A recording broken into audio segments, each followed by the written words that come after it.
Hello दोस्तों, आज हम पढ़ेंगे क्लास 10th की अध्याय 1।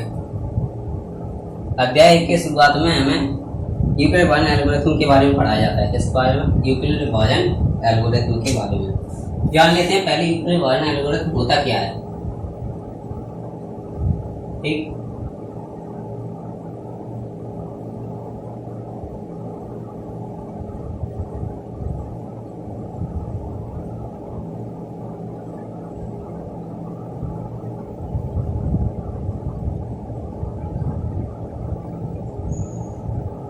ये है क्या?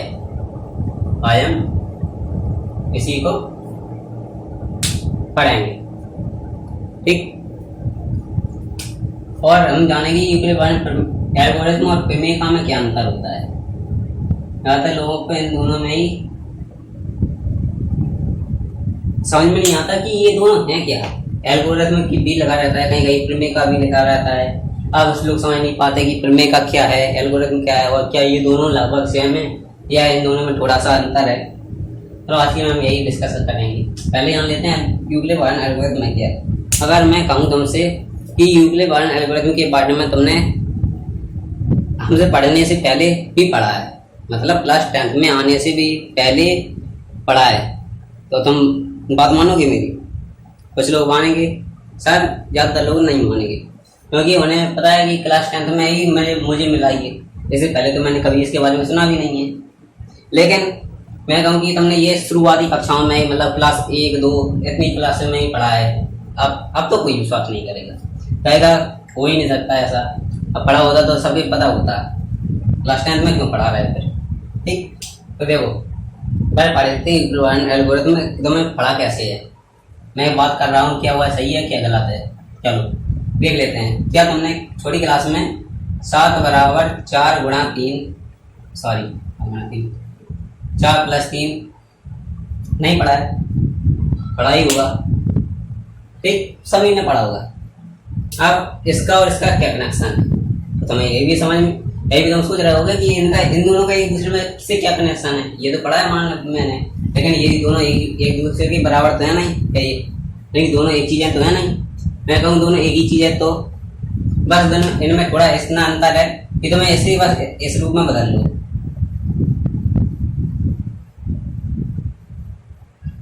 बताओ क्या इन दोनों में कुछ अंतर होगा? इसे इस रूप में लिखने से कुछ अंतर पड़ा? नहीं पड़ा, क्योंकि 4 हो गया 4 गुणा 1 लिखो, बात एक ही है। क्योंकि सबको पता होता है कि कोई भी संख्या हो उसमें 1 का गुणा तो होता ही है। ठीक है, तो 4 में भी 1 का गुणा होगा, तो हमने इसे इस रूप में लिख लिया। अब इन दोनों का एक दूसरे से क्या कनेक्शन है देख लेते हैं। अब यही एक यूक्लिड डिवीजन एल्गोरिथम है। इसके मतलब इसके अनुसार जो 7 है इसे हम भाग के रूप में ले, इसको हम एक भाग के रूप में समझें। तो जो 7 है उसमें तुम 4 का भाग दे रहे हो। किसका भाग दे रहे हो? 4 का। कितनी बार गया? एक बार। भागफल कितना है? 1। कितना किसका लिया था? 4 का। 4 का एक बार गया, कितना बचा 7 में से? 3। तो शेषफल क्या बचा? 3। तो इस प्रकार तुम्हें क्या मिला? 7। तुम जिसमें भाग देते हो वह क्या कहलाता है? वो कहलाता है भाज्य। यानी कि इसमें 7 क्या कहलाया तुम्हारा? भाज्य। 7 क्या है तुम्हारा? भाज्य। और 4 है तुम्हारा भाजक। जिसका तुम भाग देते हो वह तुम्हारा कहलाता है भाजक। और जितनी बार जाता है भाग वह कहलाता है भागफल। और जितना तुम्हारा शेष बचता है वह तुम्हारा शेषफल कहलाता है। तो तुम बताइए। ठीक, यही तुम्हारा यूक्लिड डिवीजन एल्गोरिथम है। यही इसमें यूक्लिड ने क्या कहा था कि जो भाज्य मतलब 7 है वो भाजक के भागफल में गुणनफल के, यानी कि भाजक का तुम भागफल में गुणा करो और उसमें शेषफल जोड़ दो, वो तुम्हारे भाज्य के बराबर होगा। क्या कहा था कि जो तुम्हारा भाज्य है जिसमें तुम भाग दे रहे हो किसी भी संख्या का, भाजक का, वो भाजक के भागफल में गुणा के तथा उसमें शेषफल के जोड़ के बराबर होता है। ठीक है, संज्ञायक। अब तो लग रहा है कि यूक्लिड डिवीजन एल्गोरिथम में यही था। ठीक, पढ़ा था, बस इसे एक बड़े रूप में लिख दिया गया। अब देखो तुम इसे यूज कैसे करोगे, क्योंकि हर अब तुम पूरी प्रश्नावली में तुम्हें यही लगाना है। प्रश्नावली 1.1 में तुम्हारे सब में यूक्लिड बार्न एल्गोरिथम ही है, सभी सवालों में, चाहे वो एससीएफ हो या और कई सवाल हो, उन सब में तुम्हें यही यूक्लिड बार्न एल्गोरिथम की सहायता ही सभी सवाल हल करने हैं। तो उसे तुम क्या इतने बड़े रूप में लिख कर करोगे? ऐसे अब तुम छोटे रूप में लिख लो तो ऐसे बन जाएगा। ये कैसे बनता है? ए बराबर बी क्यू प्लस आर। यहाँ पर ए बराबर क्या है? भाज्य, बी तुम्हारा होता है भाजक, क्यू होता है तुम्हारा भागफल और आर होता है तुम्हारा शेषफल।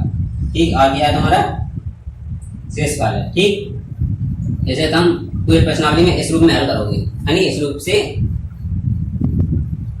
मैं लिखकर हल करोगे। ठीक है, अगर समझ में आ गया यूक्लिड बार्न एल्गोरिथम क्या है, आ गया होगा मुझे लगता है कि वह तुमसे यूक्लिड बार्न एल्गोरिथम कहता है कि जो भाज्य है वो भाजक में भागफल के गुणांक उसमें शेषफल के जोड़ के बराबर होता है।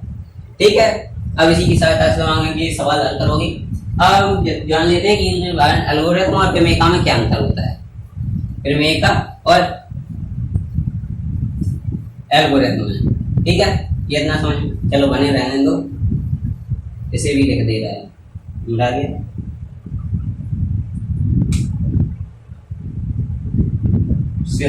ठीक है, लो ये तुम्हारा क्या है, इसे तुम प्रमेयिका कहोगे, ये एल्गोरिथम, ये होती है तुम्हारी प्रमेयिका, यानी कि जो ए बराबर बी क्यू प्लस आर है, ये तुम्हारी क्या है? प्रमेयिका है।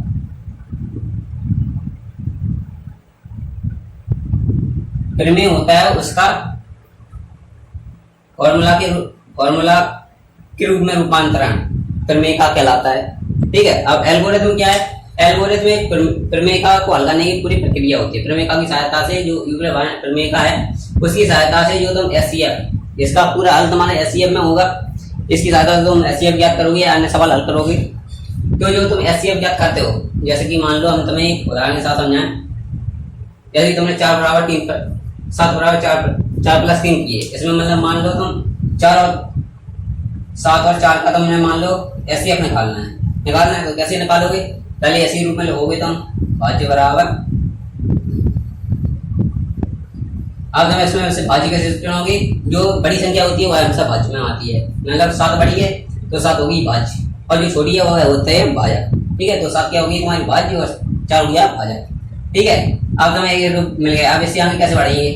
तो अब जो तुम्हारा 4 है उसे तुम इसमें तो सिर्फ भाग दीजिए लोगे तुम 4 को, तो 4 तुम्हारा क्या हो गया? भाज्य, और अब भाजक क्या हो गया तुम्हारा? 3। ठीक है, आगे तो तुम्हें प्रश्नावली ये तुम्हें पूरी तब तक लगानी है जब तक तुम्हारा शेषफल 0 ना बच जाए। यहाँ पर क्या ना जाए? 0। ठीक है, तो इस पर फिर से करेंगे। अब 4 को तुमने कैसे क्या ली लिए? भाज्य। ठीक है, तो क्या करोगे? 4 बराबर सिर्फ भाजक कितना है? 3। कितनी हो गया? 1 बार कितना बचा? 1। ठीक है, अब तुम इसमें क्या भाज्य कितना लोगे? 3 और भाजक लोगे 1। ठीक है, तो 3 बराबर 1 कितना बार गया? 3 बार, कितना बचा? 0। अब जो ये आया ये तुम्हारा क्या होता है? एससीएफ। तो यहाँ पर कितना बचा? 1। तो एससीएफ तुम्हारा कितना है? 7 और 4 का एससीएफ आया तुम्हारा 1। अब तुमने इतनी बड़ी प्रश्नावली हल करी, किसकी सहायता से करी? प्रमेयिका की सहायता से। अब इसने इतनी पूरी प्रक्रिया हल करने को क्या कहते हैं? एल्गोरिथम। ठीक है, तो पूरी प्रक्रिया कहलाती है एल्गोरिथम, और सिर्फ इतना रूप कहलाता है प्रमेयिका। ठीक है, मुझे लगता है आप ये समझ गए होंगे। अब कल की क्लास में हम पढ़ेंगे, इसकी सहायता से प्रश्नावली 1.1 के सवालों को हल करेंगे। ठीक है, चलो अब मिलते हैं कल की वीडियो में। ठीक, बाय।